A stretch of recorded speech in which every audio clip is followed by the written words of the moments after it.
Welcome in to Check the Mic. Steve Palazzolo, Sam Monson. We're live on YouTube, and we're back, Sam. We're back home from the NFL Scouting Combine, which, of course, means time again for Mock Draft Monday, post-Combine Mock Draft Monday. You and I going back and forth on a mock draft this morning. Yeah, and I see we showed up in uniform today, both wearing exactly the same thing. Yeah, we might be rocking the same quarter zips here today. Huh.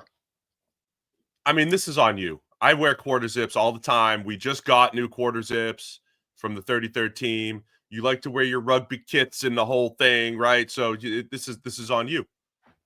I'm not in love with how often that's happening. It feels a little bit concerning at this point. A little bit. Happened at the Combine one day. Kind of both rocked up in similar shirts one day and was like, all right, this is not good. Not good. If you missed it yesterday, we did a little Scouting Combine instant reaction. We have a Deebo Samuel reaction on the YouTube channel. If you're just listening in podcast land, you're missing on some bonus content on YouTube. So make sure to get to the YouTube channel, subscribe, hit the thumbs ups on the on all the videos, and it helps us grow. Sam, we still have people saying, "Oh, I didn't know you guys left PFF." We still have people coming in saying, "Oh, I couldn't find you guys. Thank you, YouTube algorithm, for bringing me back to Steve and Sam." So, still have to spread the word and tell your friends. We're over here at 33rd. Check the mic. It's a new show. This is why we say, you got to do things for the algorithm, right? Because we talked to Brett Coleman, who was saying the algorithm for him was like a seamless transition. We left PFF, we started up 33rd team, and his algorithm just immediately spat us out as like, hey, you'll want these guys now. They're somewhere else. He was like, it was perfect. But we're coming across people that even on that last video we did yesterday, they're like, oh, the algorithm only just suggested you guys to me, 6 months later. So this is why the algorithm is important. We're still finding the people that didn't know we left. And then one more reminder as we are coming from home, your basement, my attic. We are working on a new studio. New studio is being built here. We'll have a big unveil, hopefully before the draft. We're hoping to get in there by next month before the draft. And so that's all happening right now. Downtown Cincinnati, new studio for Check the Mic, work in progress. But during free agent period here and some of this draft season, we will be remote. So appreciate everybody for bearing with us during these trying times as the new studio is being built. Uh-huh. All right, let's go. Explain the rules here. It's Mock Draft Monday. In the past, we've reviewed a few other mock drafts. Now we're gonna get in the trenches here, Sam. How are we gonna do this? Yeah, we're going to dive into the PFF mock draft sim, which obviously you can find over at pff.com. We are going to draft the entire first round. We're going to alternate. We're going to do it, you and I. We're not going to collaborate this time. We are going to alternate picks. I'm going to take the first pick on the basis that I'm controlling this thing, and you will take the second, and so on. This will lead to me requiring my eyes may wander, right? Because I can't. In order to operate the thing, I have to use a different tab and can't see the screen. So I'm not going to be looking at the camera for a lot of this show, but you just have to live with that, I'm afraid. It's a good caveat. I've been doing that a lot too. Again, little inside baseball here. When we're in studio, right, and we get the solo shots on each other, we can look away, right? We get your laptop, you do some research. Your eyes aren't always on. I'm listening, right? We're listening to each other, but you're not always looking. And also, so my big monitors are off to the side here. So if it looks like I'm wandering, those are my research tabs off to the side. Even when you're in the studio and you're on the main shot and you're still in view, the camera is like 8 feet away from you, right? This camera is like 1.5 feet from my face. So if I'm not looking right at it, it becomes quite obvious that I'm looking somewhere else. So we got to explain to the people what's going on here. So, all right, we'll go pick by pick. We'll explain it. We'll talk through and have some fun here. Look at this. All right, let's go. Sharing. All right, you're up first then? First round, every team, enter draft. By the way, first time, I think, what did I say? First time since the merger, every single team has their own first round pick this late into the process. Yeah, our guy, Andrew Siciliano with that tweet yesterday. Oh, Sicily. Yeah, great seeing Siciliano at the Combine, was on a special panel with him for SMWW, which was great, talking about media and the media landscape. Always great to see Sicily in on the tours that we take here during our travels on the circuit. The circuit. Yeah, that's what I'm looking for. Circuit's over. No more travel. Unless we, Right. do you want to hit the pro day circuit? You want to hit a couple pro days? Oh God. I mean, not right now. I don't, but maybe at some point. Maybe. All right, you're up. Go ahead, Titans. All right, I'm not buying into this. They're passing on quarterback and going in every other direction. I think they're taking Cam Ward. The buzz coming out of the combine is Cam was extremely impressive in interviews. Obviously, he didn't throw at the pro day, didn't work, or didn't throw at the workouts, didn't do the workout overall. The runs, all that kind of thing. But he was warming up his receivers, Restrepo, etc., throwing to those guys. So I think the interview propelled him. The stuff that the Titans said. We're not going to pass on a blue chip player. Does not preclude a quarterback. It just means that if they've taken one, they've already labeled him as a blue chip. So Cam Ward was number 1 overall. I think I would go that same way. I think that's the play. I mean, it's tempting with some of those other guys. The other tough part about Tennessee, they only have 2 picks in the top 100. They have pick 1 and pick 35, and Right. so I do think you could paint a picture where the best world for Tennessee, and it's tough to replicate here. The best world would be trading down even just a couple picks and it really stocking up on top 100 picks as much as they possibly can, and then picking a QB later. But sometimes tough to stomach pushing the future, pushing that much to the future. So take the quarterback and figure out the pick accumulation later, I think, if you're Tennessee.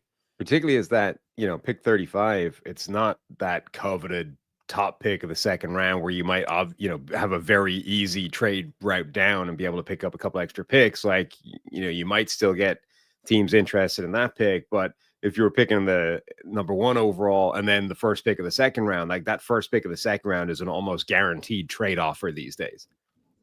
All right, that puts me up with the Browns at number 2, and I don't love this spot now. The more I'm thinking about it, I don't know if I like Shedeur to Cleveland here at number 2. I do think we were hearing a lot coming out of the combine about maybe Shedeur's closer to QB3 than he is to QB1. I think that's consistent with some of the other buzz and things that people were hearing. You as you just mentioned, hey, Cam Ward seems to be in a league of his own as far as what the league believes. And I don't know if I want to force a Shedeur Sanders pick here. I think, and the Browns have 4, 7, 12 picks here. I'm going to go QB later in this draft. So now I'm debating here. Abdul Carter, Travis Hunter. That's my internal debate here, Sam. And I see a case for both sides. Honestly, the more we talk about Travis Hunter, the more I'm like, man, I just want that dude on my team. Like, the more we think about him, what he can do as a receiver, what he can do as a corner, the various options that you have with him. I love the point that you brought up last week, which is if he did not have success at one position, all right, he has a whole separate position that he could try, whether it's half a year, 2 years into it. The thing I've mentioned about the depth that he adds to your team, and then just the overall, hey, the dude wants to play both ways. And if he could do it, like if he could pull off a Shohei Ohtani, who am I to doubt him? If he could pull that off, I get 2 players for the price of 1. I'll figure out how I'm going to re-sign him in 4 years, if he really is worth 2 players. So, man, this seems wild to me. I'm coming around to building through the trenches, right? I get it. But I think I'm going to go Travis Hunter here. I'm going to go special Travis Hunter over Abdul Carter. I don't know if this will happen in real life, but I'm going Hunter. I just keep talking myself into I want that guy on my team. Yeah, I like it. I mean, the idea that you can sort of try him at the other position if it doesn't work out the first time around, to me, I think you just view that as like his bust rate is half, his bust potential is half what it would be for any other top tier player. So like, why would you not draft a wide receiver or a cornerback in the top 5, right? Generally, potentially, because those positions still have a reasonably high bust rate for those peak position guys. Well, the risk gets halved if you have Travis Hunter, where you can go, okay, if he didn't work out for the first, year and a half, and it looks like he's clearly not going to be that guy, we just flip him to the other side of the ball and see if he does well there. And if he does, we're good. So I feel like you diminish the risk. Like the positive is only enhanced because of everything he can do. Like the more we talk through him, he is just a unique, special talent, and you want that guy in your team. Yeah, and for Cleveland in particular, they need help at receiver. The depth chart at the moment looks good at corner, but a few of those guys getting to the end of their contract. That's what's fascinating about Hunter. I think his usage is really going to depend on what's on the team, and that's against what I believe is a draft. Like, I don't think you draft for need, but the point with Hunter is you're filling two needs, right? And then it's like, all right, he could play more receiver in year one, and then boom, he might be a starting corner in year two, and you don't have to sign somebody to a $20 million deal in Cleveland. So again, there's just so much roster flexibility there, and I'm coming around to the idea that he's as close to 2-for-1 as a player. Even if he's 1.5 players, I think that's going to trump Abdul Carter, Mason Graham, some of these other players that we think are elite at the top. So sitting here in early March, I think that's the draft take that I'm leaning into is, Travis Hunter as a two-way player is worth it, and I want him as the top non-QB coming off the board. So the Giants is interesting at 3. We said when we were looking through Daniel Jeremiah's mock that if you are going to go at a position that isn't quarterback for a team like the Giants, you need to at least explain what's happening at quarterback, right? So if you look at the analysis of the Giants' most likely pick using the PFF sim, it's Shedeur Sanders still number 1 by a decent chunk at like a third of all the draft picks here. But coming out of that combine, like, it does seem like the buzz around Sanders is cooling a little bit, and people are realistically expecting him now, I think, to be there maybe when the Raiders pick at 6-7 in this draft, rather than 2-3, get past those top few positions. So if that's how the Giants view it, they're going to look for the free agent or the veteran market, and the Aaron Rodgers to the Giants talk is heating up. And that's not to say they wouldn't draft a quarterback at all, but not necessarily at 3. Like, maybe they're the team that comes back in the second round for a guy and has Aaron Rodgers as the glamorous bridge quarterback to somebody. So I'm starting to think that the Giants might grab Abdul Carter, a guy that a lot of people would say is the best player in this draft, and pass on Shedeur Sanders. All right, so we're passing on Shedeur again. And look, this is pre-combine, this is post-combine, pre-free agency. We know how much free agency does affect this. We'll have more information probably as early as next week, right? Or as early as next week, as far as, where Rodgers is going to land, where some of these veterans are going to land. The Giants, hoping to make a play for Matthew Stafford. And that doesn't mean that they don't love the quarterback situation. It could just be a hedge, right? You try to get a veteran and you want to draft somebody, but yeah, it does sound more and more like the Giants are going to try to go the free agent route. It's a tough market out there, man. It's a tough market out there for QBs, and I think that's even all the more reason why Tennessee could go Cam Ward at the top, right? Just don't deal with all of that indecision and uncertainty at that position. So you're going Abdul Carter for the Giants. Yep. By the way, that puts him with Kayvon Thibodeau and Brian Burns right now. I mean, if we're talking about like how the fit works, and Thibodeau, they have a decision to make on him going forward, but at least for this 1 year, what a mix rushing the passer along with Dexter Lawrence. And if they do get, say, an Aaron Rodgers and can get him playing well, all of a sudden we might be transforming that Giants defense with this pick.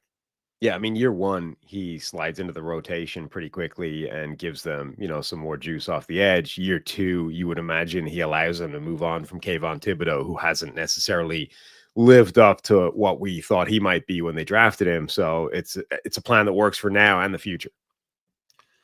All right, that puts New England up at number 4. And now this is like, Steve, put your money where your mouth is. Mr. Arm length is overrated, and the Patriots have a tackle need, and Will Campbell's good at everything else except for stretching his arms out. He's good at everything else but stretching his arms out. I will say with Will Campbell, John Ledyard saw him tweet about this, and I'm just repeating it because it does coincide with something I saw on film and questions I have. Will Campbell does have some ugly reps in there for a guy that's been mocked in the top 5. Kyle Kennard, who had a really good season for South Carolina this year, a year 5 breakout for Kyle Kennard. He kind of got the better of Will Campbell a few times. And so Ledyard's point was there were some mid-round edge rushers who really had success against Will Campbell. And that has been in the back of my mind. I haven't always thought that he was a top 5 prospect, even with if he had 34-inch arms. There's, I think he's there, but I have more doubts about him than I had Joe Alt. I have more doubts about him than some other tackle prospects in recent years. And then the guy that I wanted to come around to on the other end was Mason Graham and say, okay, if I'm New England at 4, give me the Travis Hunter, Abdul Carter, Mason Graham leftover, and then I'll figure out tackle later. And I might figure out tackle in free agency, to be honest. And then Mason Graham comes in at 295 or whatever he was, and he's got the short arms too. So now the potential blue chip prospects have some deficiencies in the measurable categories. So what's one to do here at number 5 for New England, at number 4? Yeah, I mean, so I think the Campbell point is reasonable, which is even independent of the arm length thing, he was not necessarily a blue chip prospect, right? Like he has been good. He hasn't necessarily been great.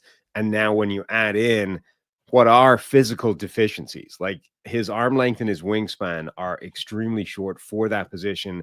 That is something to overcome, even if you think he can overcome it. And if you start looking at the rest of his athletic profile, I mean, he's sort of high 98th percentile in terms of relative athletic score. So he does have the athleticism that could overcome it. But you're talking about, you already have to overcome the short arm / wingspan thing. And now you have to prove that you're good enough to hold up at left tackle in the NFL where everybody is better, right? That's not that easy. Whereas with Mason Graham, you're saying, okay, it turns out he's quite a bit smaller than certainly he was listed as, right? He's not anywhere near 320. In fact, he's not even 300 at terms of measuring the combine. And because he didn't work out, I don't think this is a case of let's slim down to run a fast 40, let's try and test well, and then we'll put on 10, 15 pounds again. I think he's a guy that was always around 300, not anywhere near 320. And we got the short arms. But the difference is he at least has been consistently elite at that size. So whatever his size is, and Will Campbell has made this point as well, like it's not new, right? He's always been this size. This is what he's been dealing with. Right. Same thing with Mason Graham, but I think that the consistent elite play at that size is a lot easier to buy into than it is with Will Campbell. And when you're picking 4, you want all the boxes ticked, right? And so I like both of these guys as players. I like Mason Graham better as a player. So here's what we're going to do, Sam. We're going to make some level of assumption that the Patriots, with more cap space than anyone else in the NFL, next week, the O-line's getting addressed, right? If I'm the GM of the New England Patriots, I'm probably bringing in 3 players on the offensive line, right? The best left tackle that I could possibly find, whether Ronnie Stanley hits the market or not, whether it's Cam Robinson, second wave of free agency, probably at guard. I'm bringing in depth on the offensive line and free agency. So I'm not going to roll into the draft with the same need that is glaring right now. So despite the weight and the arm length, I'm going to go Mason Graham here. I'm going to go with this guy's an absolute game wrecker. I feel good about him as a player. I'm going to put him next to Christian Barmore. You can never have too many players disrupting the game up front on the defensive line. I'm going to go Mason Graham here. I'm going to trust free agency when it comes to the offensive line. I'm also going to go maybe on the turn here in the second round, if I'm New England, looking at another tackle prospect to add to the mix. See if a guy like Ursary from Minnesota is still there. There still might be a starting caliber tackle on the turn, but I don't want to pass up Mason Graham. And this is where I think the draft gets knocked sideways, because we, certainly in the mocks we've been looking at, it's been landing every time that Mason Graham ends up going at 5 to the Jacksonville Jaguars. And it's a perfect fit. It makes a ton of sense. And if you look at the analysis in the PFF mock draft sim, it's like 56% of all the drafts have Mason Graham going at 5. Yeah. So if he's not there at 5, it suddenly makes you go, uh-oh, like this is not a great spot for Jacksonville. Like, because all these guys suddenly, this is where you start to experience like this draft not having the depth of blue chip players that the last draft did, for example. Or if they are blue chip, they're blue chip at a position that you don't want to take at 5 overall. So you could argue, I think, that Tyler Warren at tight end is a blue chip prospect, but he's a tight end. You want to take a tight end at 5 overall? Jahdae Barron, I think you could argue, is potentially a blue chip prospect, but in that weird role that we don't quite know what he's going to be at the next level, do you want to take him at number 5? Or if you think that Will Campbell is a guard and is a blue chip caliber guard, do you want to take a guard at 5 overall? Even, that's 2 spots richer than the Titans did it with Peter Skoronski, or it's 1 spot richer than the Colts did it with Quentin Nelson back in the day. So, and then obviously Ashton Genty being the other guy, right? Blue chip running back, but where do you want to take a running back? So suddenly Jacksonville's in this spot where like everyone available that you might have a blue chip grade on is at a position that you don't want to take at this spot in the draft. Or do you reach for the higher value spots and know that you're probably not getting that caliber of player? I think 2 of the interesting names here, Will Campbell, because new GM James Gladstone, I think, talking about the offensive line, the interior of the offensive line. You and I mentioned quickly on the Scouting Combine show yesterday, hey, the idea that maybe you could try him at tackle and he could fail at guard. They're okay at tackle. Right. Walker Little's there. Antoine Harrison hasn't been great at right tackle. Could you try Will Campbell at right tackle? In worst case, he fills a guard need. Now, not sexy at 5, right, as you're talking about. The other thing that's intriguing to me, man, I'm telling you, I still like Teteroa McMillan. I still like McMillan. He's falling the butt. I know you don't love him as a pure wide receiver 1, and I think you would rather see him be ranked as the consensus number 1 wide receiver over Travis Hunter, who also plays corner, right? You would rather McMillan be the clear wide receiver 1, but as a compliment to Brian Thomas Jr., as a big guy with good route running ability, I think he's just good at everything at receiver. I wouldn't hate that at number 5. And that 1-2 punch for Trevor Lawrence to me is very intriguing. So I think the consolation prizes aren't terrible, but I do think you get away from some of those higher end prospects in this draft. Yeah, he would definitely be an interesting player at this spot because of that fit, because you already have Brian Thomas Jr. and you're trying to build weaponry around Trevor Lawrence and all those kinds of things. I don't love him at this spot in isolation, but I think in a vacuum, and certainly given the way this board is falling, you might have to go a little bit rogue or a little bit out of the box and just draft the best need or the best fit. I think this comes down to basically McMillan versus Campbell. And I think you're right. Like, Harrison hasn't been amazing, but I don't think they're giving up on him yet. I think if you're drafting Will Campbell at this spot, if you're Jacksonville, you are drafting him to be a guard. Like, you are drafting him to be the replacement for Brandon Scherff, who I think, was he also 5 overall back in the day? He was 5 or 6. I think 5, yeah, for Washington, right? Well, that's too much symmetry to pass up. So let's draft Will Campbell to replace directly Brandon Scherff at right guard. Done. Okay.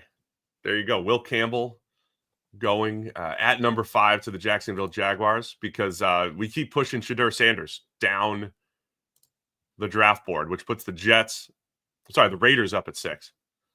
Sometimes I screw up who's actually up here. I'm of the mind, like, if I was picking for the Jets, I might say no. If I'm picking for the Raiders, I might say yes for Shedeur. I'm getting into my head with the dome and Shedeur, who I don't think has a cannon for an arm, and I think you need a little more arm in the Northeast. So I kind of like Shedeur for the Raiders, and I think I might do it for the storyline. And we should also preface here, Sam. Do we have the poetic license to bounce back and forth between what we would do and being predictive, right? Like, we can do whatever we want in this one, right? Yeah. The beauty of these is there's no rhyme or reason, logic, or it's not me. I'm just, it's not my pick every time. It's, it's John Spytek. He's taking Shedeur. I mean, generally, if you like the pick, we did it. If you didn't, we're just telling you what they're going to do. Exactly. So we sometimes we could wipe our hands of the whole thing, but I don't know. I kind of like Shedeur to the Raiders here. And after years of not getting to take a shot at the quarterback position, they get to take a shot here at the quarterback position. As we were just talking through with Jacksonville, I don't think you're passing on a Mason Graham or a Travis Hunter or an Abdul Carter. So you're not missing on one of those players. You're missing on some other pretty good players, but they're high second tier type of prospects compared to some of the guys at the top of the draft. So I'm going to go Shedeur at number 6 to the Raiders. We'll figure out some of the needs later. We'll fix the defense hopefully in free agency next week. But Shedeur Sanders and the storylines, man. We got Shedeur, we got Chip Kelly, we have Tom Brady. Got a lot going now in Vegas. You're going to love this. So these are our two numbers that are concerning, right? It's the pressure to sack rate, which is 20% plus, and it's an average time to throw that's in the 3-second range, which is a number that generally does not go down from college to the NFL level. It is, however, interesting. Like we're reaching the stage now. It's March, where the NFL people are getting into the draft, right? And I include myself in that. But like, so people, big names that generally cover the NFL, they're starting to dive into the draft. And so what you're doing is you're hearing and seeing and experiencing their first impressions of some of these guys, right? And I saw Dano tweet the other day, like, man, Colorado's offensive line is just garbage. I forget, I'm paraphrasing him. I think he was like, the pass protection was just atrocious, something like that, right? Right.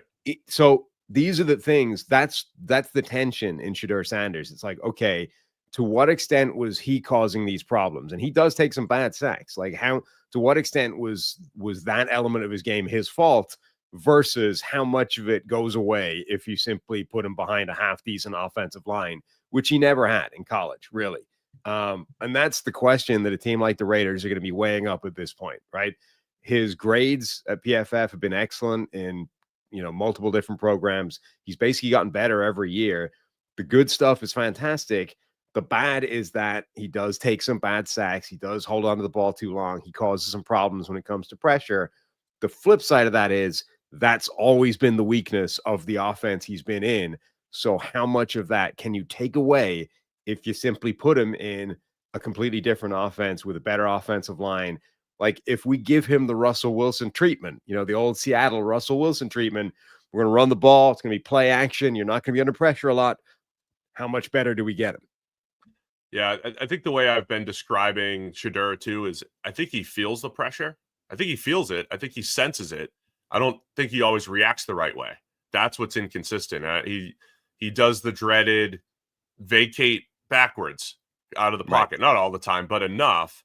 And the guys who usually get away with that, Patrick Mahomes, Russell Wilson in his prime, they're better athletes than Shedeur, right? They're better, more athletic. They're more capable of outrunning the edge rushers that are, that they're actually running right past as they vacate backwards. So Shedeur's got to learn how to step up, make the line look better. Look, both things are true. Line has been bad, and he hasn't made it look good, right? There was a lot of times, 2 years ago in particular, Shedeur sacked 5 times and 6 times. Oh, that line's terrible. And you go back and look, it's like, yeah, some of that's on him as well. So it's always been a combination, I think. So I think he feels it, just has to react to it a little bit better. But I think catch and throw in the pocket, decision making, a lot of it is pretty good from Shedeur. You're going to hear the point guard thing, right? He's a point guard. He's a distributor, which is like, code for don't love his arm.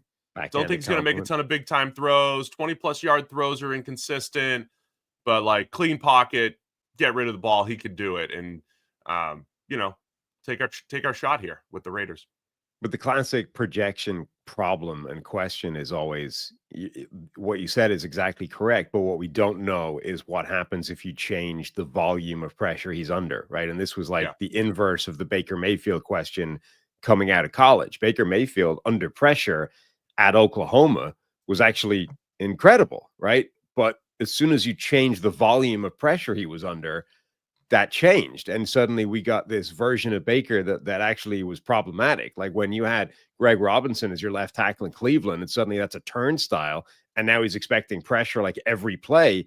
Suddenly he starts to skew into bad habits under pressure. So that's the great unknown, is when you change the ratio of pressure versus no pressure, you don't know how that affects a quarterback. Will that change what you think is a trend in his behavior under pressure?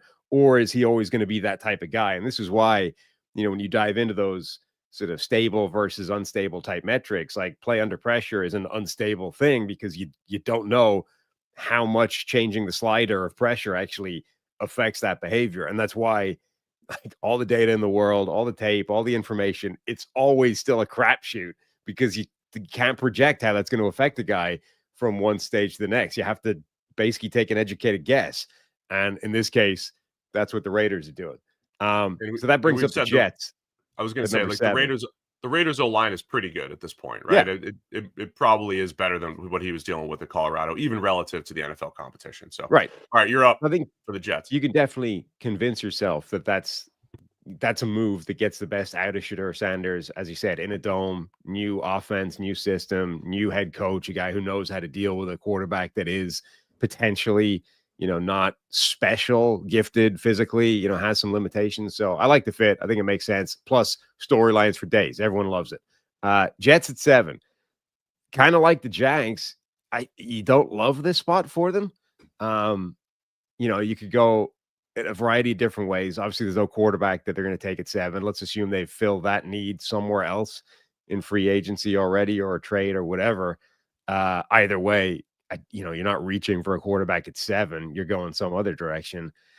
D-line, I think you could potentially try and get a guy up to this level, whoever your next favorite D lineman is, whether it's the interior guys, whether it's the edge rushers. It's a stretch at 7, but I think you could conceivably do that given the need to rebuild that. With DJ Reed hitting free agency, maybe you take the next true corner on the board with Travis Hunter already gone. If that's Will Johnson from Michigan as your number 1 guy. If you think Jahdae Barron can play outside corner, maybe he's your guy.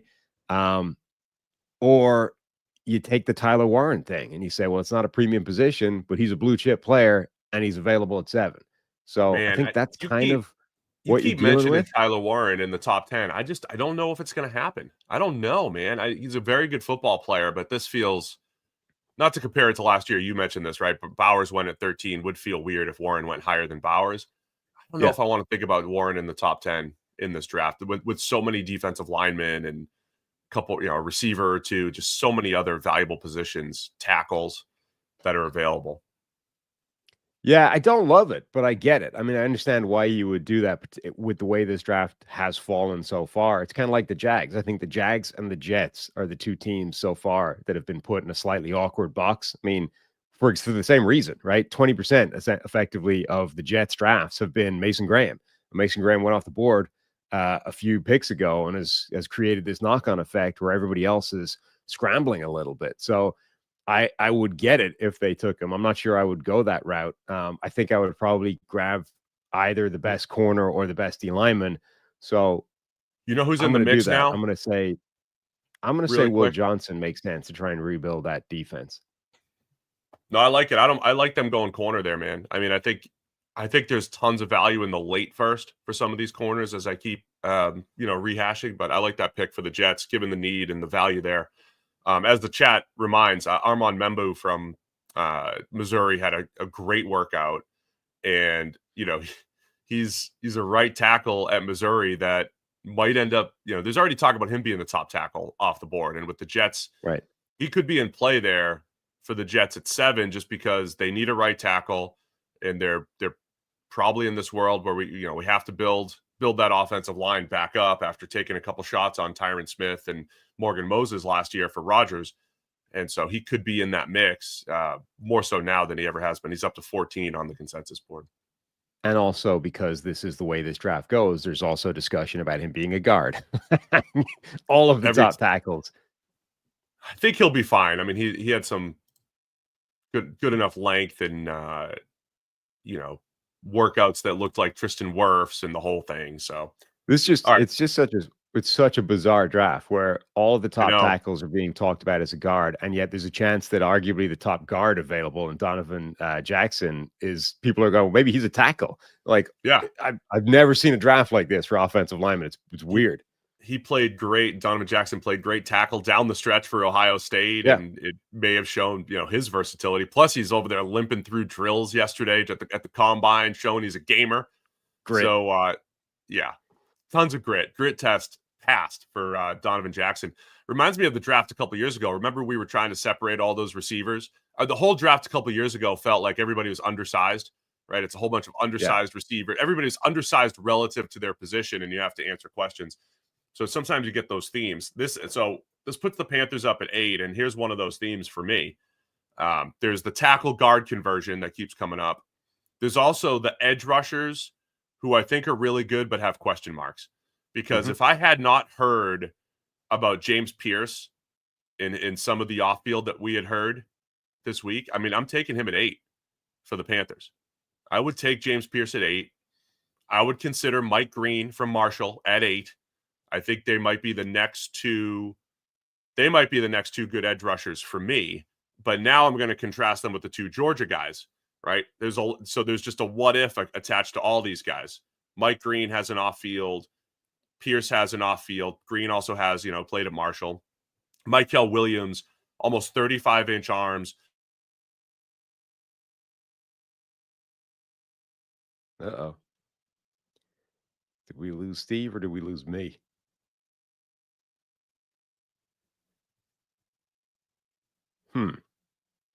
We lost Steve. There we go. I guess that answers that. So, as you were saying, you've got question marks for all these edge rushers. You've got definite off-field potential issues for both James Pierce Jr. and Mike Green. Did we get Steve back? We did. That wasn't even my camera this time. That was internet, apparently. Perfect. That's great. Anyway, we got the first two with off-field issues. Michael Walker's issue being Michael Williams. Sorry. He was.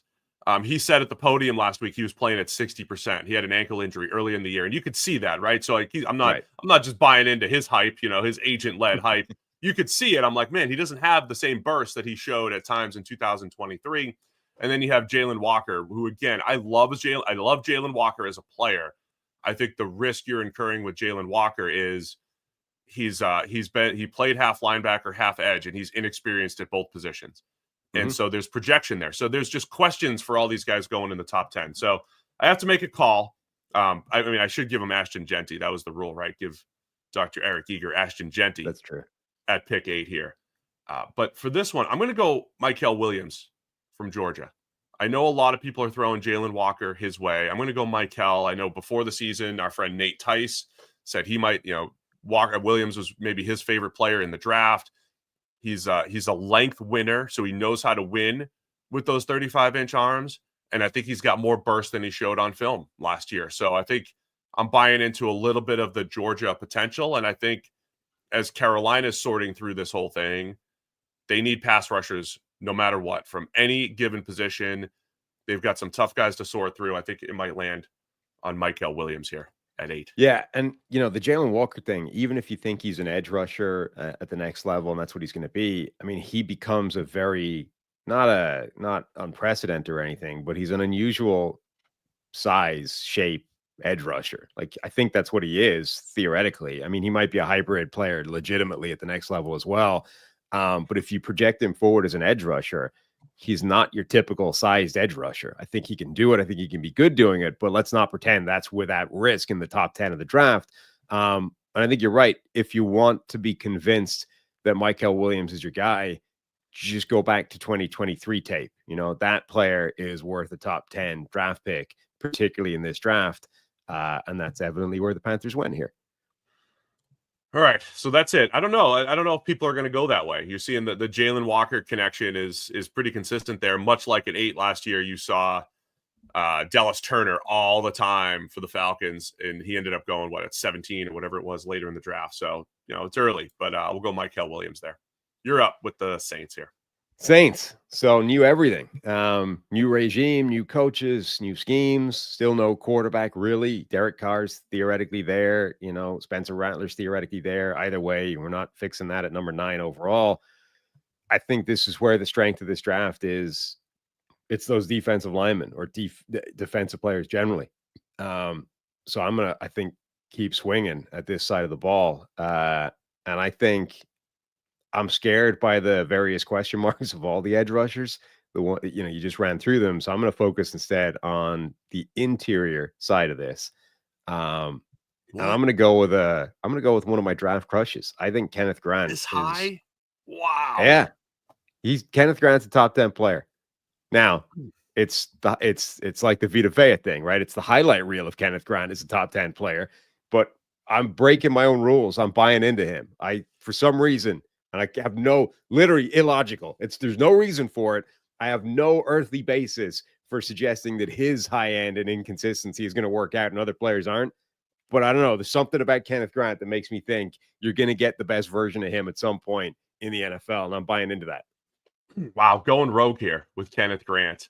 The comparison for the big boy that can move, Jordan Davis, when at 13 a few years ago for the Philadelphia Eagles, you're going even higher than that with Grant here. Plus, I saw an article that said he won the combine by showing up and measuring well and then pulling a hamstring. So why wouldn't he be here? Where was that? You sent it to me, but I forget. You gonna name names? It was a big, it was like one of the top sort of, you'll know them. I forget who it was. I'm not trying to like avoid calling them out. It was like, one of the big legacy names that do these kinds of things. I don't know. I forget. He won because he would have worked out great, but he didn't even need to. And so everybody thinks he was going to work out great. So, right. It's like he came in, he measured really well, and he won because he didn't, we just assume he's going to test really well. So obviously the length and the size is great.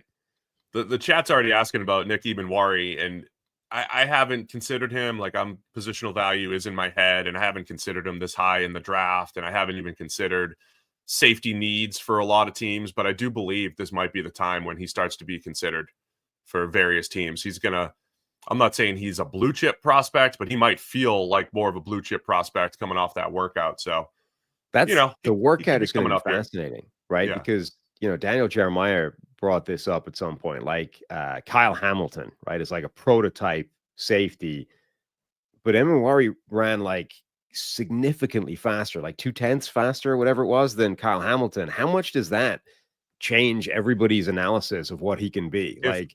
If you're being honest, it shouldn't. I mean, if the one position where the workout matters less, it's safety. Right. It's a football playing position. And so Kyle Hamilton, remember, he ran a slow 40. Yeah. And that dropped him out of the top 10. People talk about him going number 1. Like, can you take a safety this high? Because they knew that's how good Kyle Hamilton was as a player. And now in hindsight, Hamilton going at 14, it's like, I can't believe you let the Ravens get that guy at 14 when you were talking about him going top 5. Ebenwari's going the other way. Late first, now the workout bumps him up. That's a buyer beware situation for me because the workout's overrated, I think, because it's a football playing position. And you could compare his athleticism to Derwin James all you want. Derwin James was the same thing as Kyle Hamilton. He was thought of as a top 5 caliber player who dropped because of the positional value, right? So it's not smart to work it the other way and say, well, Ebenwari is as good of an athlete as Derwin James, therefore he'll be as good. I mean, mid first, late first for Ebenwari is still probably fine. And I think you just have to be careful with such a great workout and compare it to Kyle Hamilton and Derwin James because those were top 5 caliber players based off tape. It is fascinating though, because you're going to have 2 direct sort of comps to these guys with dramatically better 40 times. Like, I remember distinctly that year we were having discussions about whether Kyle Hamilton should go number 3 overall. That was the Trayvon Walker, Aiden Hutchinson draft, and then Houston was up at 3 and they needed secondary help, and they went with Derek Stingley, and that's a perfectly good draft pick, and no criticism of that. But at the time, that draft, we were saying Kyle Hamilton, even though he's a safety, is he so good that he should be taken at number 3 overall? And our opinion was like, there's no reason, no, right? Like, if you think he's that player, get him at 3. And if the Texans had gotten Kyle Hamilton at 3, and he'd done the same things he'd done so far for Baltimore, you wouldn't be saying that's a bad draft pick, right? But instead, he runs like a 4.56 or whatever it was at his 40, 4.59. And now you're like, well, he slips all the way down to 14, right? So a mid first round draft pick. Now, Ebenwari runs like significantly faster. And then the other comp would be Barron from Texas, who is being given all kinds of Brian Branch comps. And Brian Branch, I think, slipped to 45 or whatever it was, because again, he ran in the 4.5s, and you're like, well, that rules him out of, corner. Now we're talking about a nickel / safety. All of a sudden, this is going to be an interesting draft because you got 2 guys that are being directly comped to some of these other really good DBs, but of like 0.2 on them in the 40. And how much is that actually going to change what NFL player or NFL personnel people think? Let me clarify what I said earlier. Athleticism matters at other positions more than safety. That's the point. That's the bottom line. It matters at places like tight end. It can matter at corner. right? It can offset film more at those positions. In other words, it should move. You always talk about the sliders. It should move the slider more at other positions, less at safety. So it'll be interesting to see where that lands. I just brought up his name as I saw the chat talking about him. Anyway, I like Eamon. I like him as a player. I'm not considering him at 10 here for the Chicago Bears. I think Membu from Missouri is going to be in the mix here, discussed more and more. I like Kelvin Banks still, though. I think Kelvin Banks at 10 for the Bears makes sense. I want to have him compete with Braxton Jones at tackle. And if he lands at guard, he lands at guard. And we've talked about guard as positional value a lot. And I don't think it's because it's not a valuable position. I think it's more so that you can find starters later. And I think that's more of the discussion. But if you do find a first-round guard, more often than not, it works out. It is quote-unquote safe because a guy probably has to be a special guard to go in the first round. Not always, right? Kenyon Green has not been good for the Houston Texans. He went, I think, at 14.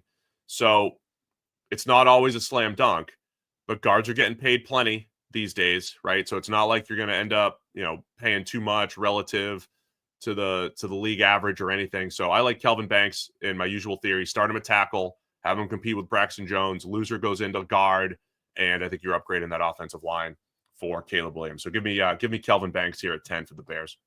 All right. I like it.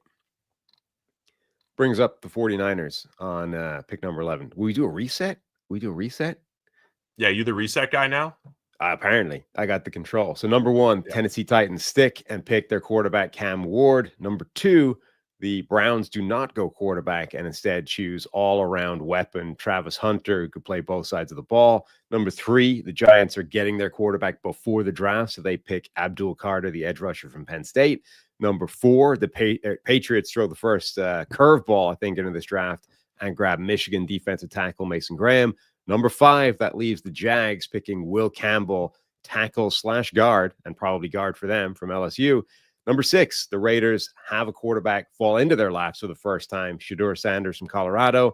Number 7, the Jets pick Will Johnson, cornerback from Michigan. Number 8, the Panthers pick Michael Williams, edge rusher from Georgia. Number 9, the Saints pick Kenneth Grant, defensive tackle from Michigan. And number 10, you just gave the Bears Kelvin Banks, tackle/guard from Texas.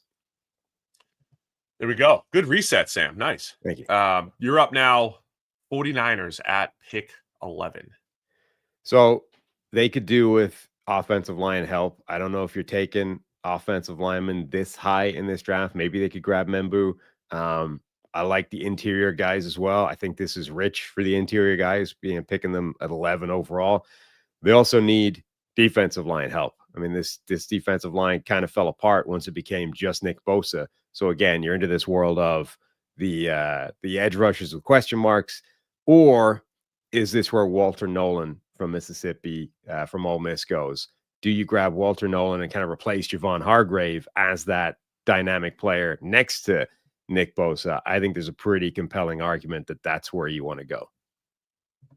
Yeah, I mean, all of a sudden the Niners have a lot of acute needs, don't they? I mean, again, we'll see what happens in free agency, but I don't think they're going to be major players there given all of the cap gymnastics that they have coming up over the next couple of years. So they got some needs to fill here at 11. I'm grabbing Walter Nolan. I like it. I would have taken Nolan with a couple other of my teams probably coming up soon here. So I do believe Walter Nolan's one of those guys that you're going to hear closer to the top 10 than you have in at previous points during the process here. So let me add that on my screen here. That puts me up at 12 for Dallas. So we're doing a little bit of what we would do and a little bit of what the Cowboys would do here. The most recent report is that they're going to slap the franchise tag on Osa Odigizua. Odigizua is right up there with Milton Williams as a 1-2 punch as far as best interior pass rushers. Guys thought to be commanding $20+ million next week in free agency. So that fills an immediate need. You still have the second edge rush position opposite Micah Parsons, where DeMarcus Lawrence is coming off injury and he heads to free agency. So I think edge rusher is absolutely a need there. And you also have Brian Schottenheimer taking over as head coach. And the last time he was a play caller was Russell Wilson back in 2019 and 20. And it was a lot of run, pass. And it was a lot of, grind it out. He's a Schottenheimer. He likes to run the ball. I see Ashton Genty on the board. So we can do the responsible thing here, Sam. We can do the responsible thing. Go back to the trenches. We got some offensive line needs. Membu would be really interesting here for Dallas. If you do believe he's a guard, you have a retiring Zach Martin at right guard. You have a right tackle who might not be there beyond a year. So, you can play that game where Membo's, back-to-back tackle picks, but Membo starts at guard. You could be responsible if you're Dallas. Some trench options here. Or you could go Ashton Genty. Oh, man. What's Jerry going to do, Sam? What are Jerry and Steven going to do? What's Will McClay saying? What's his suggestion? You've also got, the highest ranked player on both the PFF board and the consensus board is Ted McMillan, who, is some people's wide receiver one. The Dallas Cowboys need reinforcements on the offense generally, whether it's offensive line, whether it's receiver help, whether it's running back. It's all on the table.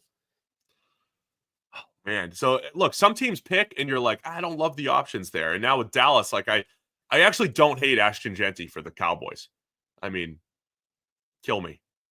I don't hate Ashton Genty for the Cowboys. I think it's difficult with all the other options at higher value positions. But I think Ashton Genty would make Dallas better. I really do. Ashton Genty running behind an offensive line that would be Tyler Guyton, Tyler Smith, Cooper Beebe, TJ Bass, Terrence Steele. Two of those guys are pretty good. Steele could bounce back. I don't think Steele's bouncing back at this point. Oh, I'm tempted. Then you're throwing Ted McMillan in there, and I'm really tempted.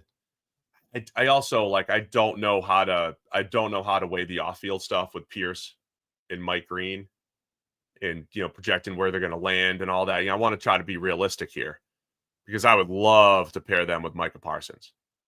I would love to pair one of those pass rushers with Micah Parsons, especially if a Diggy Zoo was back. I think that would be beautiful. Look at these numbers. Yeah, he's out of his mind. He's yards incredible. After contact last year, 1,970. Missed tackles forced, 152. I liked Najee Harris coming out, but even behind a bad offensive line, Genty's one of the few guys that can enhance it. Yeah, I don't see a world. Could be way off. I don't think there's a world where Genty does get into a bad situation and he only averages 3.9 per carry. I just don't see that. I think he elevates any offensive line. Not to the point where, they're going to the Super Bowl or anything, or he's winning MVP, but I still think he'll overcome bad offensive lines. He's Ashton Genty, Yeah. Look, this is not the most intimidating schedule in the world. On the other hand, these are legitimate video game numbers. 2,595 yards, 29 touchdowns. These are just stupid figures. Do I do it for the story? Do I do it for the story? I would have self-control if I was in the seat. I would take one of those edge rushers. I would consider McMillan. McMillan's really intriguing, actually. Oh gosh, you're doing this. Oh, man. Sam, don't make me choose. I want everybody for Dallas. Well, you're going to have to choose because that's what we're doing here. But okay, yeah, I'm not going to tell you where to choose. I want to have a 3-hour show where we're cooking here. We're cooking. We got to drag it out. Any suggestions from the chat? Where should I go? This is like audience participation drafting now? No, that's later. Later. If you guys stick with us, hit that subscribe button, stick with us. You guys will have your draft close to the draft in April. We will have the fan mock draft as we always do. To be fair, if he came up with a way of monetizing it, I think Jerry would do that. What's that? Oh, a fan mock. If he, charge people for the draft, if you can make the pick collectively, everyone throws in $10, right? And if we hit a certain amount, you get to make the draft pick. They're calling me a coward. They're calling me a coward in the chat. Yeah, reasonably so. Ashton Genty to the Dallas Cowboys. Wow. I don't hate it. I don't love it, Don't but I love it. don't hate it. All right. That brings up Miami.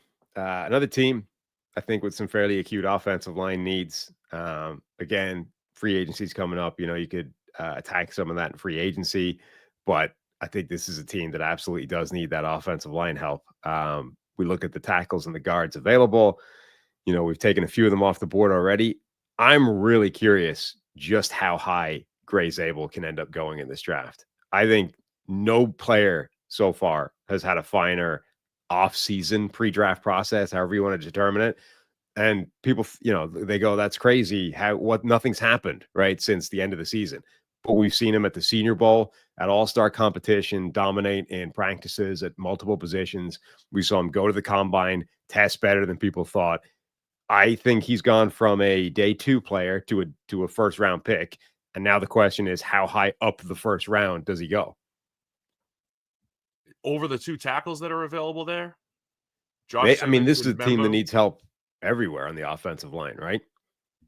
Yeah, I don't know if he would leapfrog either, especially Membo's position versatility if you want to play him at guard. Now, look, full disclosure, I might be taking him next pick with the Colts, so I don't want you to take Missouri here. But also, so the flexibility is only a positive, really, if you think he's a tackle. Because I don't think you're projecting Membu as a better interior offensive lineman than Zabel. I don't know, man. As scheme fit wise, he might be better for Miami than what I'm doing with the Colts, right? I kind of like his power and then the flexibility to kick out if needed. I think with Miami, Zabel might be a better pick. So yeah, I think in Miami, you're bringing him in. He's starting immediately at guard, and you're seeing how that looks. Simmons is interesting because he's coming off of injury, right? And Teron Armstead is like, close to retirement, close to always being hurt, and you could kind of ease Simmons in, and it's a longer term play for Miami, and I think that in real life, I think we might be looking at that match being a really good one for the Dolphins. Oh, I think definitely as well, if the offensive line was in better shape. So, for example, if they manage to fix this before we get to the draft and the interior looks pretty solid already, then I think Josh Simmons actually is on the table as a real option, as your Teron Armstead succession plan. Definitely. If the offensive line looks like it looks right now, and you're getting to this point, then I think you almost have to focus on a guy that can start day 1 at guard. All right. Where are you going with it? I'm going to do it. I'm going to go with North Dakota State, my guy. Wow. Okay, I'm going to make people mad. Dolphins going Gray Zabel that high. Dane Brugler's not mad. He was early and often on Gray Zabel and seeing the rise for him. He's reminds me of Braden Fisk last year. Braden Fisk was the offseason box ticker. He ticked every box in the offseason. Senior Bowl, Combine, massive ascent. Braden Fisk went in the second round to the Rams, but there were teams that were ready to take him in the first round. He was just below the guy that they actually took. And Gray Zabel's similar, right? It's like he's top 50, he's top 40. He might sneak into the first. Who knows? Maybe he's going to sneak into the top half of the first round like he did with the Dolphins here.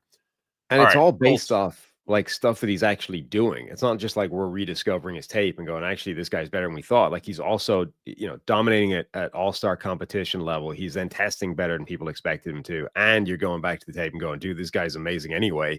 I honestly think we're talking about a mid-first round draft pick in Zabel. All right, that brings the Colts up on the clock. I think we're in an interesting spot here. They have 2 needs on the offensive line heading into free agency, center and right guard. I think Membu from Missouri might fit that right guard spot immediately and fit in well. I'm also tempted by the Colts as athlete drafters and Shamar Stewart being here. And yeah, they took Laiatu Latu at edge last year. Kwity Paye's maybe hitting the end of his run with the Colts. We know you can never have too many edge rushers. Would they be the team to fully buy into the Shamar Stewart developmental upside project with his athleticism? I saw the chat suggest Tyler Warren, and that that hits home, man. I said I don't love Tyler Warren in the top 10, but when I can create this opportunity where I already have pretty good receivers, I have Anthony Richardson right now at quarterback, I have Jonathan Taylor at running back, and then I have Tyler Warren, the movable offensive chess piece. Put him in the backfield. He can run block. He can carry the ball. The trickeration that you can add with Tyler Warren and those other pieces that we have in Indy, I'm tempted. I think you could build some more offense out of these pieces here. Yeah, I mean, I think if Tyler Warren's available at this spot, even with other needs, this would be a no-brainer. I think this has been a pretty common mock draft pick, right? You have a tight end, acute tight end need. I mean, look, Tyler Warren there. I just think, look, I'm not personally going to go out of my way to draft Shamar Stewart. You know, you're going to hear me saying that throughout the draft process. I don't think he's a terrible prospect. I just, think there's better edge rushers that I like. But this could be a spot with Indy where they don't want to pass up that athleticism. And I think, again, with this conversation, we're getting into the range now where it's a perfectly reasonable discussion, right? Like if you were trying to convince me to draft Shamar Stewart #1 overall, I'd be like, stop talking to me. This is absurd. If you're trying to convince me to draft him at like 18, okay, we can talk, like particularly depending on how the draft falls. Like I think that becomes an awful lot more reasonable. So the lower down this first round we get, the more sensible that discussion becomes. I think I'm going to do it, Sam. Shamar. I mean, I'm tempted by Tyler Warren, and I see the need there, but I'm going to go Shamar Stewart as a Colt. As a thought exercise here. I'm pressing the button. Do it, yeah, as a thought exercise that the Colts they could go this way, that they could go. I know they drafted an edge last year. You can never have too many edges, but again, I don't know if Kwity Paye is going to be back at any point. Shamar gives him a year to develop, and it's him and Latu coming off the edge next year. As a thought exercise. It's a thought exercise that the Colts might draft the high-end athlete. Have you considered that? Fair enough. That brings up the Atlanta Falcons, pick 15, who also, I think, desperately need defensive line help. Like they attacked it last year after they drafted Michael Penix Jr. at the top of the draft. None of those guys worked out yet. They might, Brandon Dorlus or whatever, Braylon Trice, these guys might show up in year 2 and beyond, but you can't trust it. So I think you still have to keep swinging at that defensive line. So all the guys we've been talking about already, James Pierce Jr. From Tennessee, Mike Green, the edge rusher from Marshall. I think these guys are definitely on the table. I think you're also potentially looking at a defensive lineman, Derek Harmon, another Oregon defensive lineman for them. I wonder how high Darius Alexander sneaks. He's a guy coming off a good combine as well. Like, could he sneak this high into the first round? Probably not, but I think these are the guys that they definitely have to be choosing between. Yeah, it's some good options here for the Falcons. But it's almost certainly going to be defensive line, right? I mean, the same way everybody was mocking Dallas Turner to them at 8 last year, it's got to be one of these defensive linemen. Yeah, I think so. And I think Jalen Walker is Jalen Walker's in with the linebackers, by the way, just so you don't forget him. That's right. I think of that group. Remember the fit for him and Raheem Morris and his coverage flexibility. I think that would be a great pick for or fit, at least for Atlanta. That's a good shout. I think that's the pick. I think of the concerns, that's the one to be scared of the least. Like, it's inexperience, it's a little bit of projection, but it's a body type we've seen work at that spot before. It's a transition we've seen work at that spot before. I would grab Jalen Walker for the. I like it. Jalen Walker, 15 to the Falcons, and once again, Raheem Morris is one of those, or his defensive scheme is gonna drop his edge rushers into coverage more than most, much like he did with the Rams, much like the Rams do currently. So I think that fits Walker's skill set even more. And by the way, because of his flexibility, if, for example, unexpectedly, let's say multiple defensive linemen from last year show up and actually play really well in years 2 and 3, like, Walker has the flexibility to kick back to linebacker / hybrid, and suddenly you've got a way of making that work even then. So it's like a double insurance policy having that flexibility. And he's just so people know, he's just listed as a linebacker in the PFF mock draft sim because that was his season position for Georgia. You can't really just manipulate it. So that's why you just got to remember that he's with the linebackers when you're doing your sim here. Arizona Cardinals are up at 16, but in a minute here, I'll do my read right after this. Arizona at 16, they need defensive line as well. We know that. We've talked about that. We fixed him in 5 minutes and just gave him all the defensive linemen there. And so to me, this is between Pierce and Green. And I don't have a massive preference here. I'm just going to go Mike Green. We're going to go Mike Green for Marshall. I think he could go higher. Again, I don't know all the stuff people are questioning, but I think he's going to be an excellent pass rusher. Arizona needs all the pass rushers. So sprinting it in, it's pulled from someone in that group, but we're going to go Mike Green from Marshall as the pick for the Arizona Cardinals. Yeah. I think again, they desperately need that defensive line help. It's like, which guy's red flag scare you the least? Let's grab him. All right, well, Check the Mics brought to you by our friends over at Timeline. Get 10% off your order of MitoPure at timeline.com using code Check the Mic at checkout. MitoPure is a supplement that can help you because it encourages cellular renewal. It works by promoting an essential cellular cleanup process that clears out dysfunctional mitochondria, aka your cell's battery packs. There are no supplements on the market that have better clinical research shown to be effective at targeting the effects of age-related cellular decline. With regular use, you'll see and feel the difference in the form of improved energy levels, better workouts, faster recovery, more endurance, and more. In fact, MitoPure is shown to deliver double-digit increases in muscle strength and endurance without a change in exercise.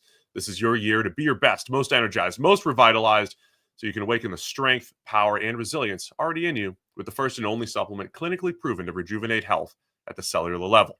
Again, Timeline's offering 10% off your order of MitoPure. Go to timeline.com. That's TIMELINE.com and use promo code Check the Mic.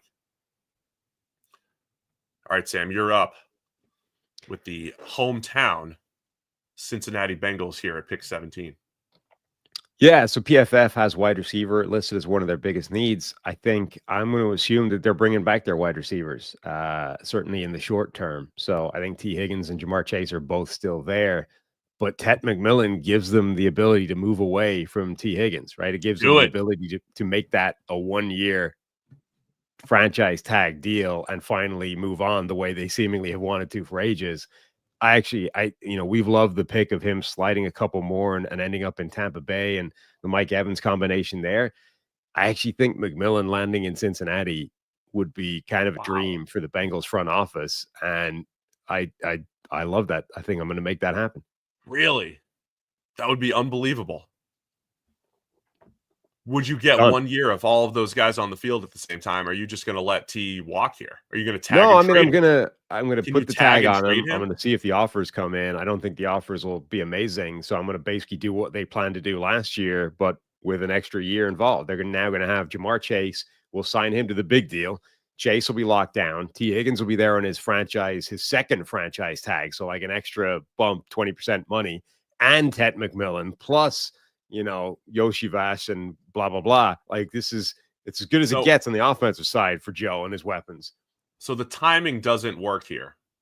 But if you knew that you could tag Higgins and get something pretty good for him in trade, I mean, think about how many teams are desperate for wide receiver one. And the options are going to be a released Devontae Adams. And we just saw Debo go for a 5, but I don't think he's at the T. Higgins level as far as what he does as a receiver.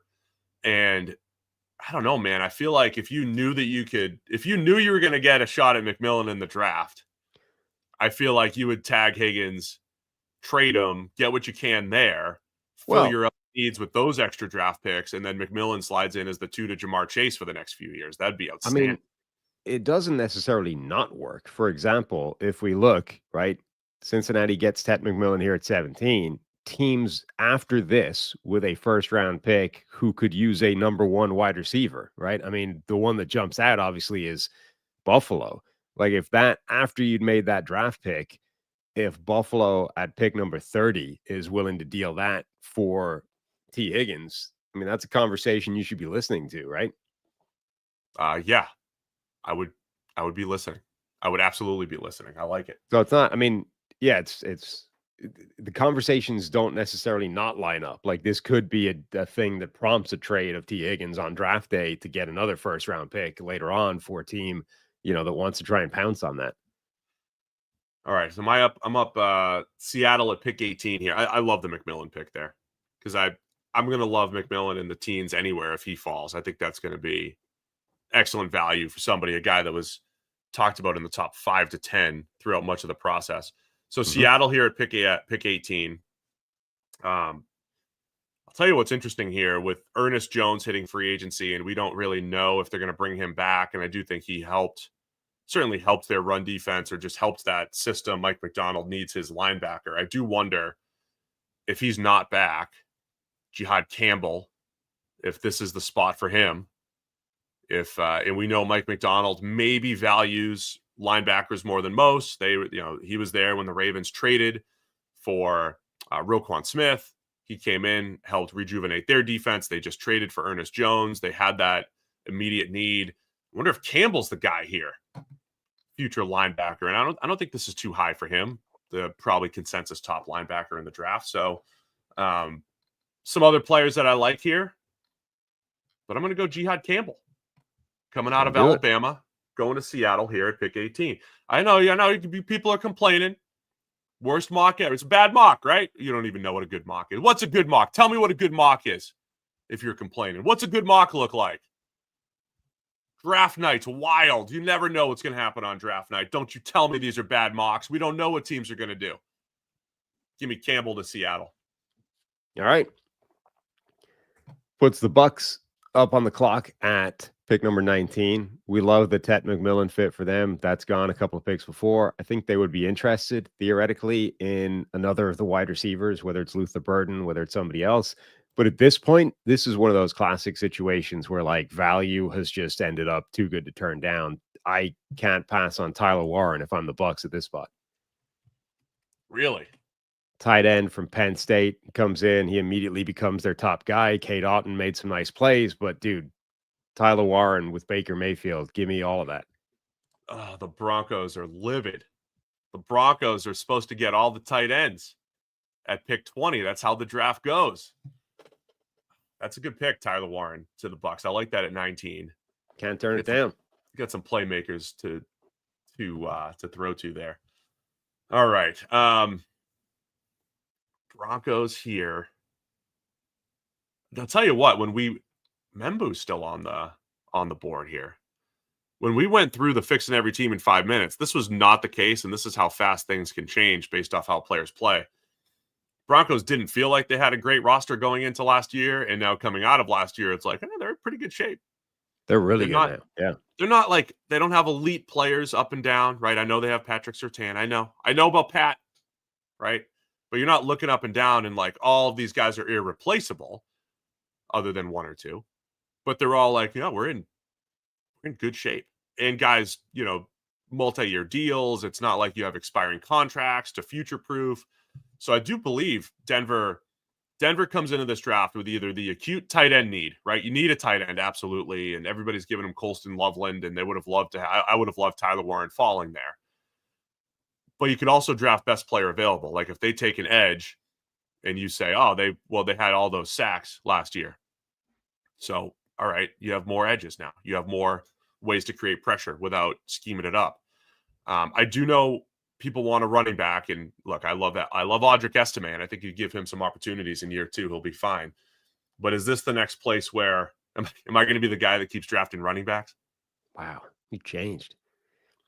Well, it's a little predictive here, Sam. It's a little predictive.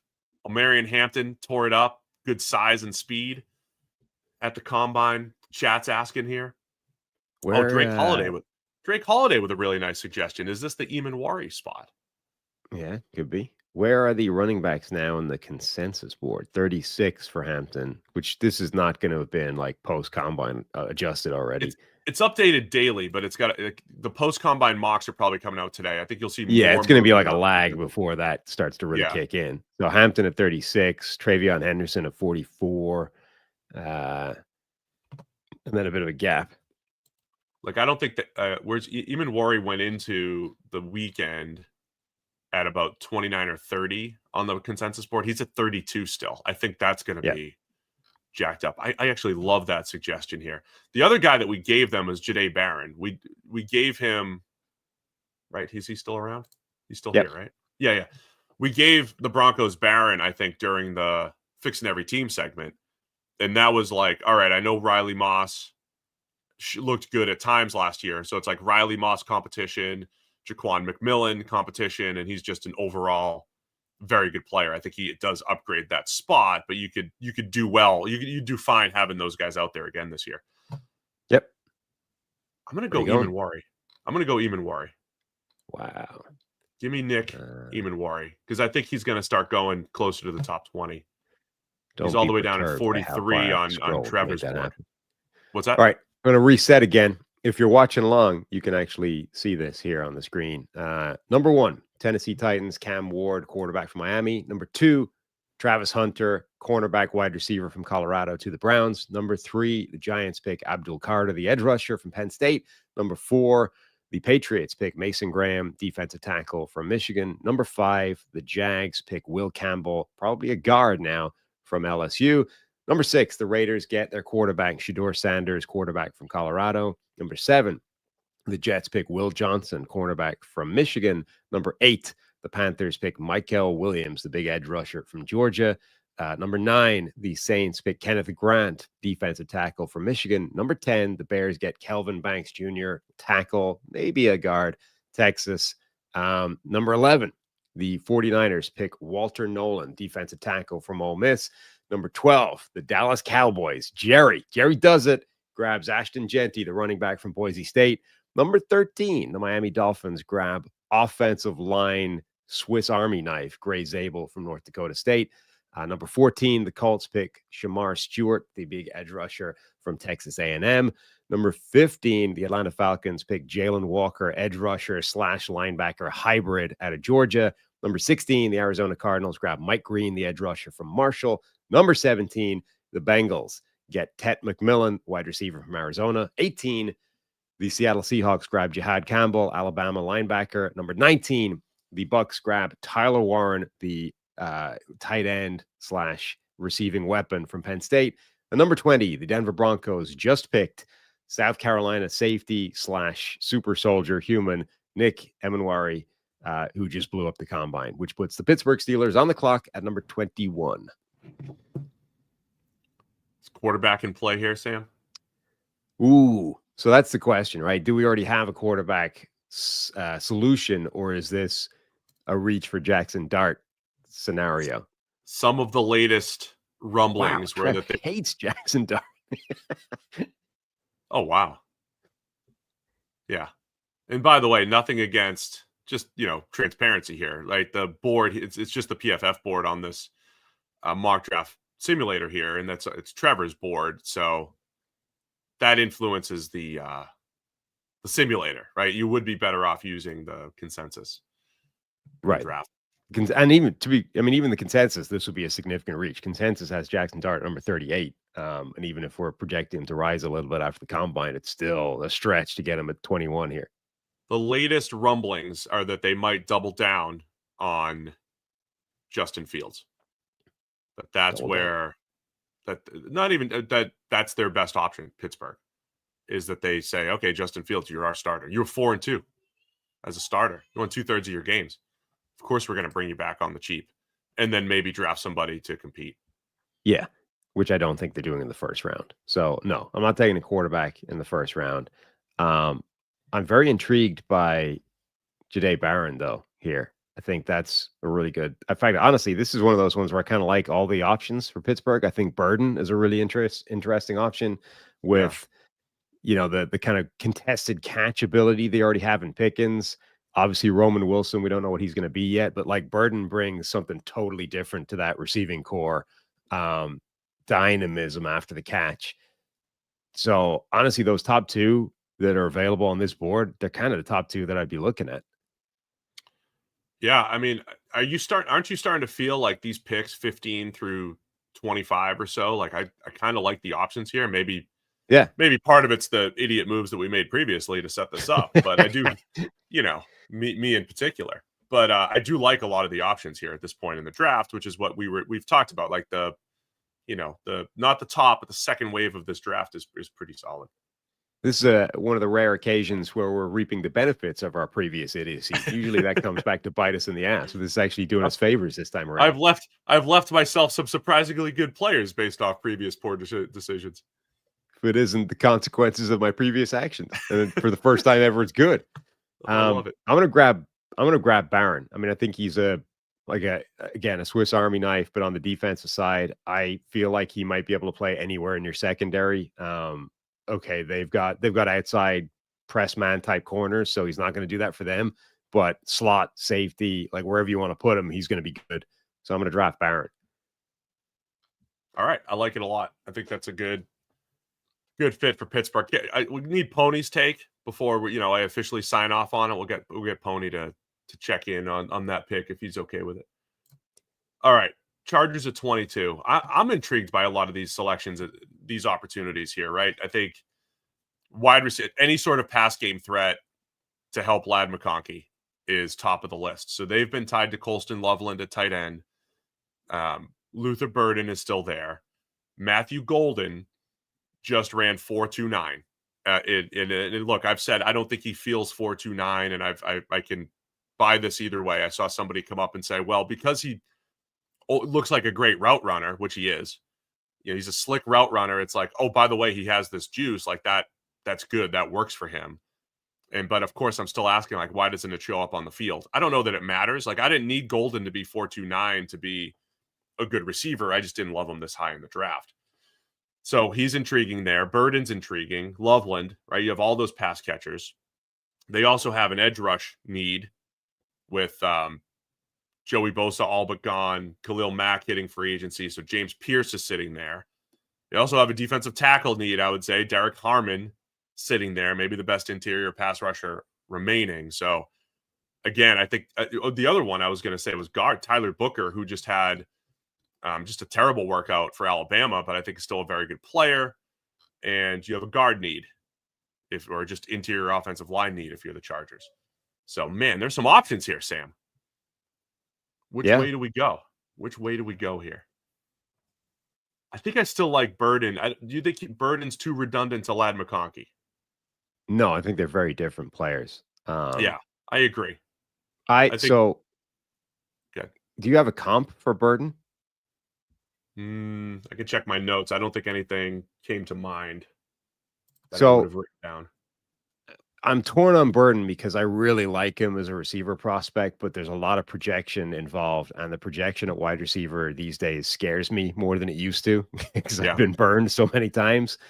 Burden is like ridiculous after the catch, right? Like stupid good after the catch. I forget, he's got like 30 30 broken tackles last year alone. 30 in a single season for a wide receiver. That's nuts. This was in the down year that people are like criticizing him for. 30 broken tackles. He's got 65 over 3 years. You know who that's like? OBJ? Yes.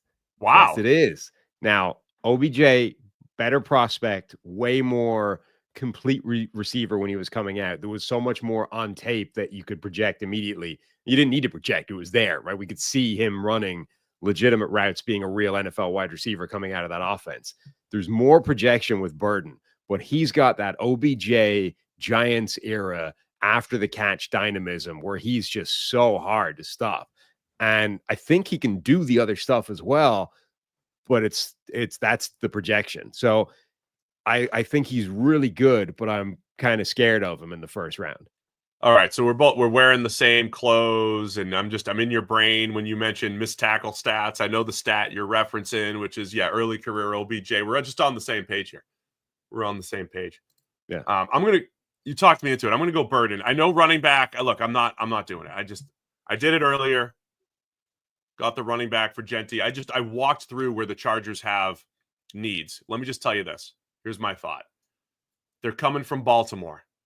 Ravens. Front office. I don't think the Chargers are taking a first-round running back. Not with offensive line needs, defensive tackle needs, edge rush needs, wide receiver need, and a tight end need. I don't see them taking Omarion Hampton. Omarion Hampton could run a 4.1, and I don't think they're going to take the running back. I could be wrong, but I don't think need 6 from a positional value standpoint is going to be the first pick for the Chargers after they went tackle over Malik Neighbors last year. They're going to stay the course, and so they're going to hit the valuable positions here. So I'm going to take Luther Burden for the Chargers, and I don't think it's going to be Omarion Hampton. I mean, just look at how they approached it last year, right? Like they knew they were going to be running the ball, and they spent almost nothing on their backfield. I mean, they were literally the Ravens cast-offs in J.K. Dobbins and Gus Edwards, and they were like, "That'll do. That will work. It worked previously. Why wouldn't it work now?"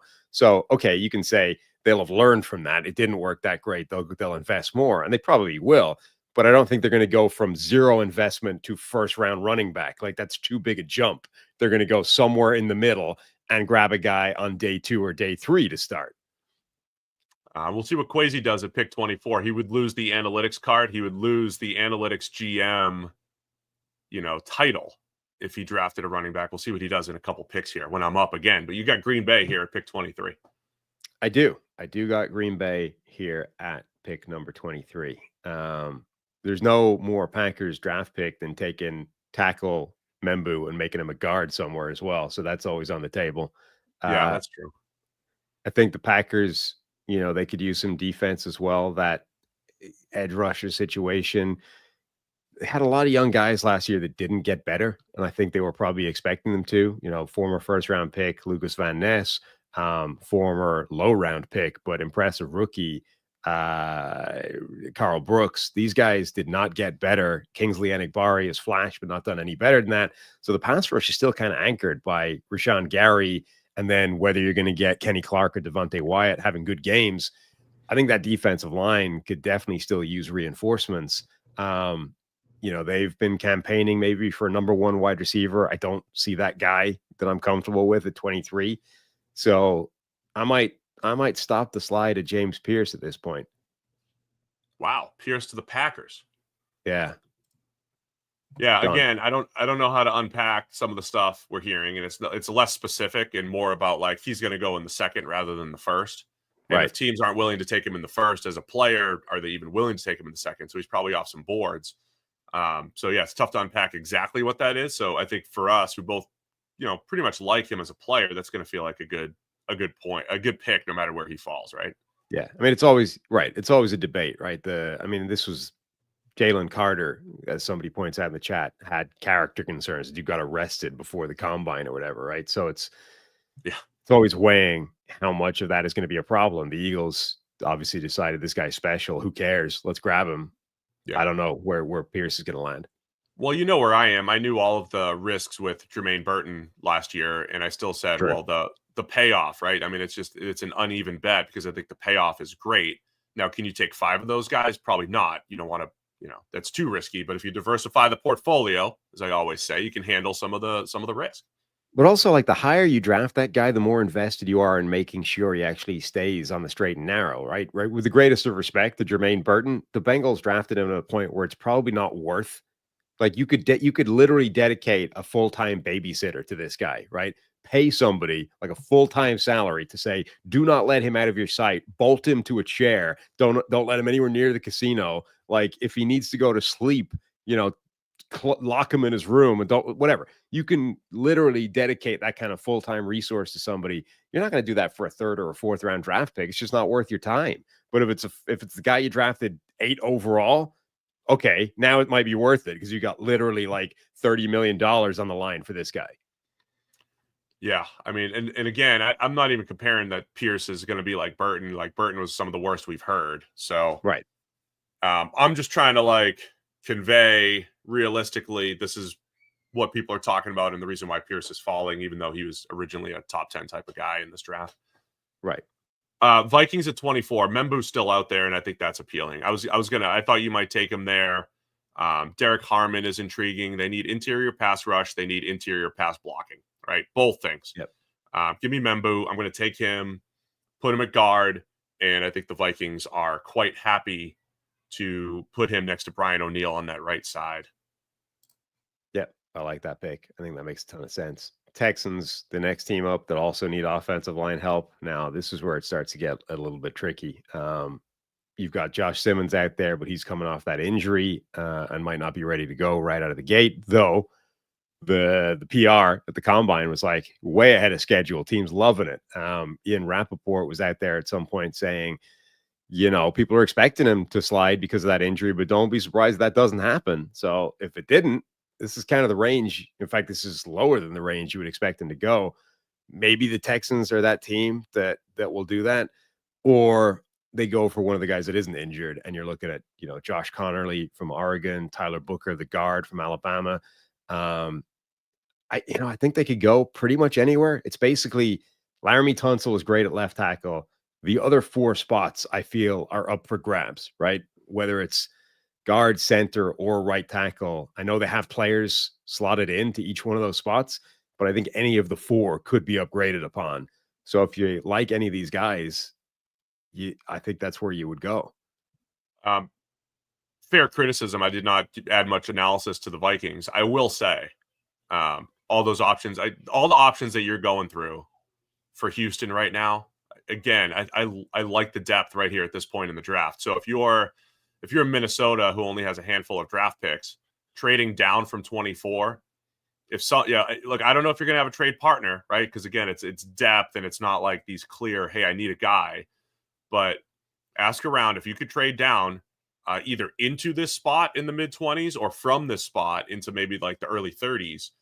I think you're going to feel pretty good about the extra players that you could pick up. So now, even if you're one of those top 10 teams, if someone wants to jump up into the top 10 and you could pick up an extra first, and you're picking at, say, 18 and 28 or something like that, like picking up 2 good players in this draft this year. And, I think that's just something to consider here if you could find a team that just loves somebody and is going to trade up. Yeah, I mean, Falcons, Vikings, these are teams that have very few draft picks. And if they got a trade on the table that would give them more, I think they'd definitely be interested in listening. I do wonder, though, if Minnesota, the way their season ended, if that was the kind of shock to the system that the Chiefs had in the Super Bowl against Tampa Bay, where they're like, okay, whatever the strategy was up until now, it is now the offensive line. For the Vikings, you've got a pair of bookend tackles that should be good, but I wonder if they got shocked into that game by going, we need to fix the interior now, right? Like that, we would love to trade down, but if they love a Tyler Booker or a Membu, whoever the interior guy is that catches their eye at this spot, if they're like, we can't pass on him because we need this. All right, so back to the Texans. Where are you going to go? This one, I might take Josh Simmons. I know he's might not be ready to start right away, but as we said, they've kind of got players slated for each one of those spots, and I feel like Simmons at this point might just be too much upside to ignore. I like it. That's good. I think the receivers are in play there too. I like a lot of people like Ibuka from Ohio State, or now Golden in play there to just Tank Dell insurance and compliments to Nico. But you probably have to attack the O-line first if you're Houston, right? Yeah, I think so, given the way the season went. Rams are up at 26. Still feels weird that they're, that we're talking about them. Spent 7 years not talking about the Rams in mock drafts. We would say, well, the Rams pick in round 3. Here are a couple options for them. So you took Simmons officially, right? Okay. Yep. So the Rams got all that youth on defense, on the defensive line. I think they could use some help at corner. Honestly, this is where I'm really, really intrigued by the cornerbacks. The guys that nobody's talking about anymore. Siobhan Ravel, Benjamin Morrison. This is where I start to pair them up with some of these cornerback needy teams. I start to think about that at least a little bit. Colston Loveland still there. Could use some tight end help for the Rams, and I think that could be good value. They've got, I need this updated here.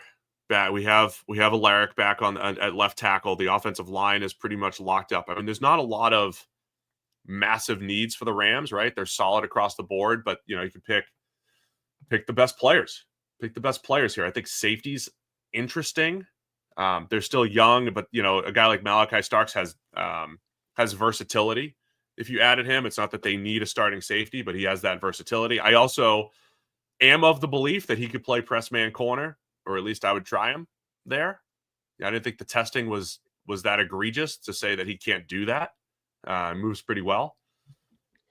I'm tempted by the defensive linemen, even though they've been loading up there these last couple of years. So a few different ways that the Rams could go here. Starks is that guy who had he's, we talked about the various different speeds and the miles per hour and the tracking data and blah, blah, blah, and how it's complicating the picture. So Starks had the interesting data point of he being the fastest safety, or fastest safety on the field for every single one of the drills. Really? Yeah. So he hit the top mile per hour figure for every single drill that they ran, which is a pretty interesting number. I like that. So right, they have Cam Kitchens, they have Cameron Curl, right? So they already have two safeties, but I think Starks, he played a little nickel at Georgia. I know a lot of people like him as a pure free safety, and I kind of like him as I think he could play the slot thing, but I kind of like him as an outside corner potential, right? Like that's it'd be a developmental thing. So I don't know, man. I don't know if there's a fit there as a pure free safety with Kitchens and Curl already there for the Rams.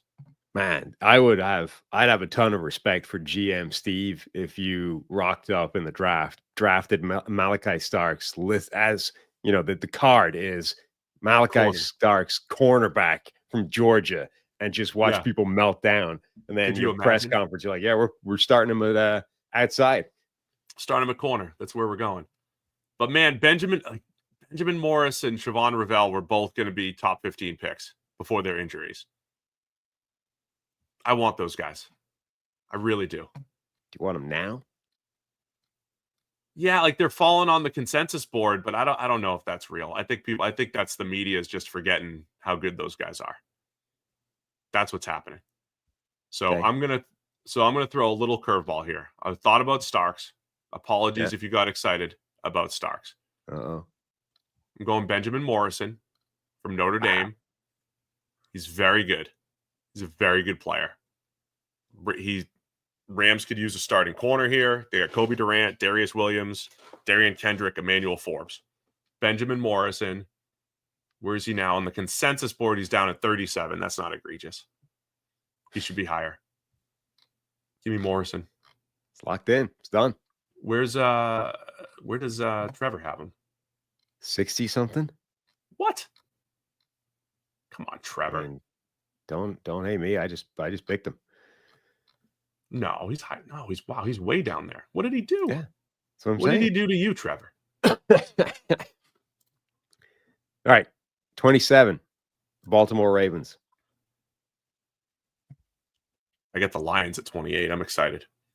All the Lions fans tuning in for my Lions pick. I feel like the Ravens might just be ecstatic about you passing up on Malachi Starks. Starks. They're taking Starks, huh? I think so. I mean, they could bring back Darius Washington. I think that would make sense. Even if they did that, I think there's a spot for Starks in there. Move Humphrey back to, move Humphrey sort of back to outside perimeter core. I think there's a way of making that work. I'm not sure exactly what the juggling act I would be doing is, but Darius Washington only 1 year, one real year of production. He is a free agent. If Starks' best position truly is free safety, pairing him with Kyle Hamilton, man, I think that could be nice. And maybe Williams is out. Right, and maybe they let Washington walk, or maybe they bring him back and they just figure out a way of making the juggling act work. Either way, I think at this point, it's a value pick. I'm not passing on him. I like it. That's a good pick. Again, I was considering Starks. Here's my thing with Starks, by the way, too, and the only reason why I brought up corner is he's just got some ugly plays at safety, and I've seen the arguments. Right, he had a lot on his plate at Georgia, moved around. Like Starks just had some ugly plays reading it out as a safety, but maybe if that's his focus, pure focus, that's where he goes. He's got some really nice ball skills, though. Oh my gosh, I love it. But that's what he reminded me of, that like Revis play, like when you're in phase and man coverage and then you just attack the ball and high point it and go get it. Like Starks has those plays. He looks unbelievable doing that, but not just from a free safety position, but in man coverage. He's done that. That's what makes me come back to corner for Starks over and over again. So Lions at 28. I love Donovan Ezeraku from Boston College. Love him as a fit for the Lions. I thought he was excellent at the agility drills, and I know this is one where Trevor's in lockstep. I think I've seen other people saying, hey, he's a first round guy from here on out. He is 28 on the PFF board. 28 is the pick here for the Lions. So we're close there. Let's see the consensus board. has him a little bit lower, I think, still, or is he jumping up? Where did he land? Oh no, he's at 39. So I keep pulling from the high 30s here. I like Ezeraku. All right. He's the guy. He's the guy opposite Aiden Hutchinson. Knows how to play. He's in he's in the 240s weight wise. Not ideal, but guy knows how to play the run. He's got a pretty good pass rush move set. So I like Ezeraku.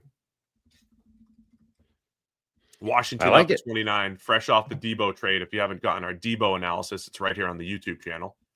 And while you're here on the YouTube channel, make sure you hit the thumbs up and subscribe. Subscribe, everyone, because all this great draft content, it's not going away. We're going full board all the way through draft season.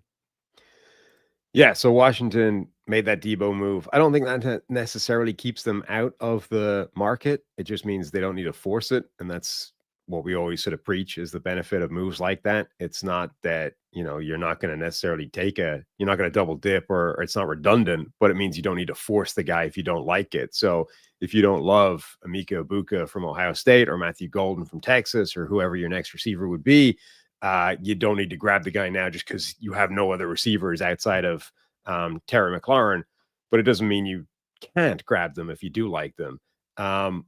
Washington, I think, still needs to rebuild that defensive line, particularly on the edge, which suddenly is starting to look like not an amazing spot right now. We've picked apart a lot of that edge depth. So we've got, Landon Jackson from Arkansas, Nick Skurton from Texas A&M. Like there's a lot of guys still around, but I think we're starting to lose the value at this spot. I'm not sure where Washington go at this stage. Well, that's unfortunate because you're up. It is. Pick. I mean, yeah. Look, I still think they have defensive line needs. They need offensive line depth. I mean, Brandon Coleman struggled I thought he struggled at tackle, and if you brought in a Josh Connerly to play true left tackle and you kick Coleman in, I think there's some options there. Yeah, I actually think Connerly makes a ton of sense. The other, Colson Loveland would be an interesting addition as well. Drake Holiday. He's trying to. He's suggesting someone that I'm going to pick at 30. I'm going to need him to keep that between us. Right. Colson Loveland would actually make some sense here. I know they had, Zach Ertz doing some things for them. Ben Sinnott is a guy that they'll hope to have a bigger role, but Colson Loveland might, sort of supersede that plan and come in and just be, again, turbocharge this offense with more playmaking ability at that tight end position. I think it's my choice kind of between Connerly, the Oregon offensive tackle, and Colson Loveland. I think just because let's go. Let's just add weapons. I'm going to grab Loveland. Wow. Look at that. Don't you see how to me, it's tough to pick the tight end when you've got some pretty good offensive and defensive linemen available, some receivers available. That's where I think personally been a little hesitant on the tight end thing. I know I took a running back at 12, but I've been a little hesitant there because of some of these other options that probably some more important needs. This one's for you, Drake. Chavon Ravel, still around, over 6 foot tall, has some press man ability, smooth mover before his injury at East Carolina. Again, I think him and Benjamin Morrison were going to be in the top to 15 to 20. And so Buffalo's up here at 30. That's the team I'm picking for. Mm-hmm. We've talked a lot about, hey, do they need an X receiver? Hey, look, Matthew Golden is still out there with all that 4.29 speed. Tempting.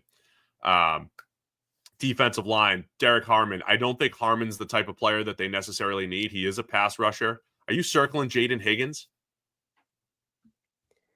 If I was going to throw a complete curveball first-round draft pick, Buffalo picking a guy like Jaden Higgins would be my Let's go. Curveball.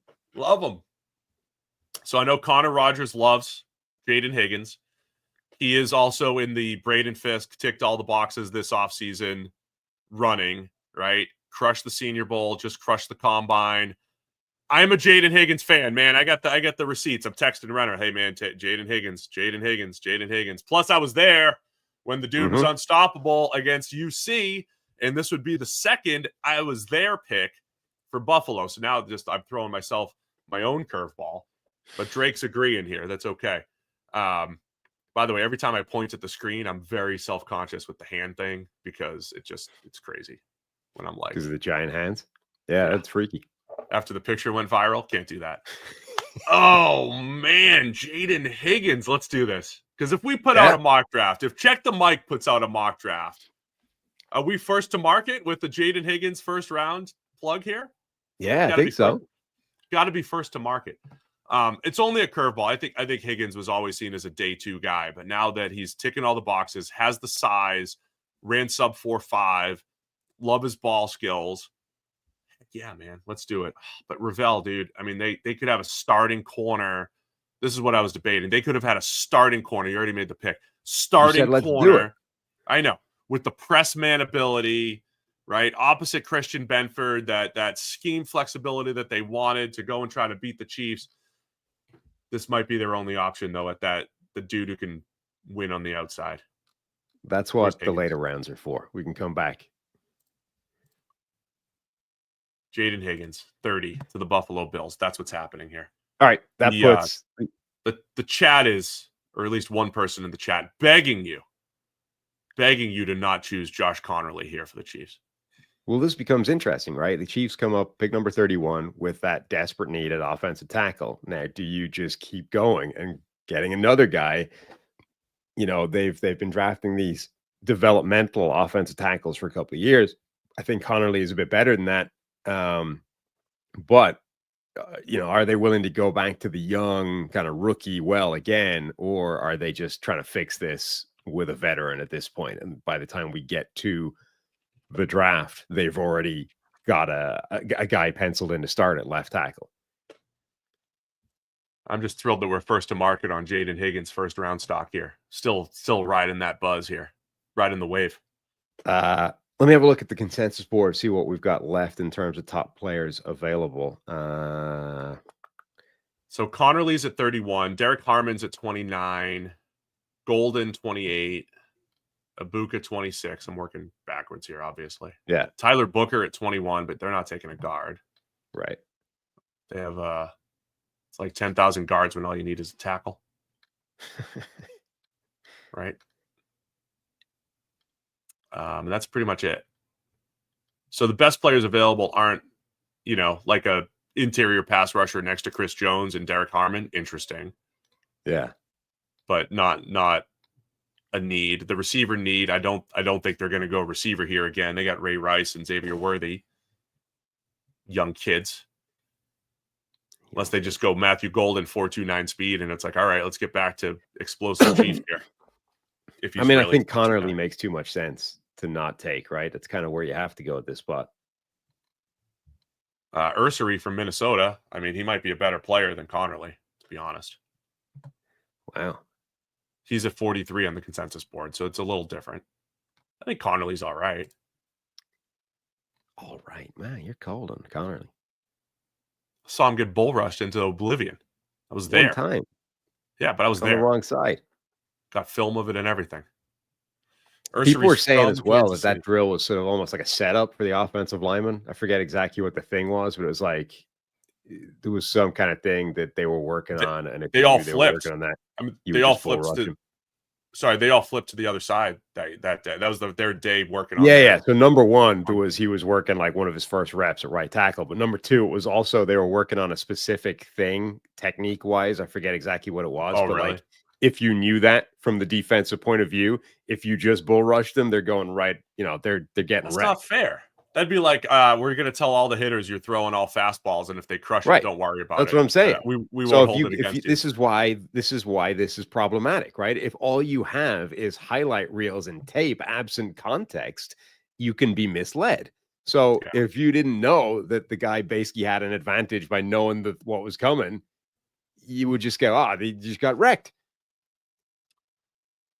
I wonder if Chavon Ravel would be good for Kansas City too in the press man Spags system. Again, not necessarily a need, but like McDuffie can play inside, Ravel outside. Yeah.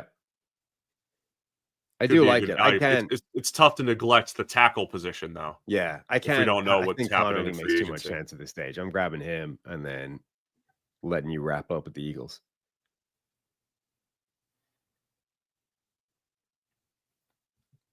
Is that where you're going, Connolly? Yeah, that's what I You did do it? just then when I pressed the button. Just checking a text message. All right, last up, Philadelphia Eagles at 32. And then you get to, do you have to read them all? No, I'm just going to recap from 20. The thing will come up on the screen, though, and show everything, I think. All right, Eagles. Well, we're not taking shiny. We're going back to the defensive line, obviously. If you're the Eagles. Probably not going to be able to bring back Milton Williams. Probably not going to bring back Josh Sweat. I think Howie's already kind of hinted at, like, hey, this offseason might go a little different. You know, there might be a little, hey, we just won the Super Bowl. We don't need to go crazy and run it back. We need to let some guys walk and reset with some youth. And nobody resets with youth like the Eagles. So we're going to the defensive line because that's where the value is. We have Derek Harmon we could add in there next to Jalen Carter and, with Jordan Davis. So more of a pass rush type. Nick Scourton continues to drop as an edge. Princely Umanmielen, not a great workout for a guy that's supposed to be an explosive pass rusher. Landon Jackson, great workout, but I don't know if I want to take him this high from Arkansas. Who else am I missing here on the defensive line? Harmon's interesting, man. If you're losing Milton Williams, I don't love Harmon as a run defender or as a finisher, but just pure disruption next to Jalen Carter, I think you could maybe replace Milton Williams pretty quickly. I'm just searching for the top-ranked Georgia Bulldog for you, just to help you along. Next, Georgia. So Starks is off the board. The two edges are off the board. Yeah, unfortunately, it looks like we're waiting a while. Safety Dan Jackson, maybe, way down there. I'm just thinking defense. Yeah. Jack Sawyer, I don't know if he's the fit. I might go Scourton here or Harmon. No, I'm going to go Harmon. Give me Derek Harmon from Oregon. Pick 32 to the Philadelphia Eagles. Sorry. All right. And that's it. CTM mock draft, whatever it is. Analyzing, grading. Let's see what we get. Boom. We didn't even get a grade. That was so bad. It's not in the playbook yet. Make sure you save the image so we can tweet it out. Download. Get all the hate. So the recap First from where we last recapped. 21, Pittsburgh Steelers grabbed Jedi Barron from Texas. 22, the Los Angeles Chargers grabbed Luther Burden III from Missouri, the wide receiver. 23, the Green Bay Packers grabbed edge rusher James Pierce Jr. from Tennessee. 24, the Minnesota Vikings grabbed Armand Membu from Missouri, the offensive tackle. 25, the Houston Texans grabbed Josh Simmons, the injured tackle from Ohio State. 26, the Rams grabbed Benjamin Morrison, the cornerback from Notre Dame, also coming off an injury. 27, the Baltimore Ravens stopped the slide of Malachi Starks, the safety from Georgia. 28, Boston College's edge rusher Donovan Ezeraku to the Detroit Lions. 29, the Washington Commanders grabbed Michigan tight end Colson Loveland. 30, the Buffalo Bills threw in the biggest curveball of the first round by grabbing Iowa State's Jaden Higgins, the wide receiver. 31, Kansas City Chiefs grabbed Oregon offensive tackle Josh Connerly Jr. And then 32, the Philadelphia Eagles finished the first round with another Oregon Duck, interior defensive lineman Derek Harmon. It's a great mock. Pretty perfect. Boom. Perfect mock here today, Sam. Also the worst mock ever. Again, I just encourage you, obviously. if you think it's a bad mock, tell me what a good mock looks like. Tell me what you're looking for. Maybe we could be better. Maybe we could be better next year. Next time around, when most people predict like 5 picks in the first round, you tell me some of the the comments are always amazing. Sometimes our guy Mike Hess here in the chat, the Jets took a slow injured zone DB in Will Johnson. This is somebody that appeared on Bruce Feldman's freak list for being, notoriously athletically freaky. And he thinks just a slow zone DB. Injured, yes, but that's right. Definitely injured. Anyway, that was fun. Mock draft Monday. I like the back and forth. I do like the back and forth. Sometimes we work together on the mock. Sometimes it's just my mock and you react and vice versa. I do like the one where we go back and forth, talk through the picks, spend about 2 hours doing it all. It's a good time. So be sure to hit the subscribe button if you haven't already. Hit the thumbs up. Do all the things. Normal schedule, back to normal, right? 10:30 a.m. on Wednesdays, 10:30 a.m. on Thursday. Ari Meyrov's going to be joining us. By the way, his show Spotlight, NFL Spotlight, is on YouTube now. Go check it out. It's all part of the 33rd team. So go check out Ari's show. We're going to be talking to him, breaking down all the latest news around the NFL this Wednesday. But search NFL Spotlight wherever you listen to your podcast, I think, but especially here on YouTube. Go find NFL Spotlight. It's Ari's show going from Twitter to YouTube here. So we'll talk to him on Wednesday. We'll have some position rankings on Thursday. Go through all the position rankings around the NFL. Anything else, Sam, before we click the button? I think that's it. All right. We'll be in our new studio soon. So appreciate you all bearing with us while we're working from home. Thanks to everybody for tuning in. We'll see you again Wednesday. More Check the Mic.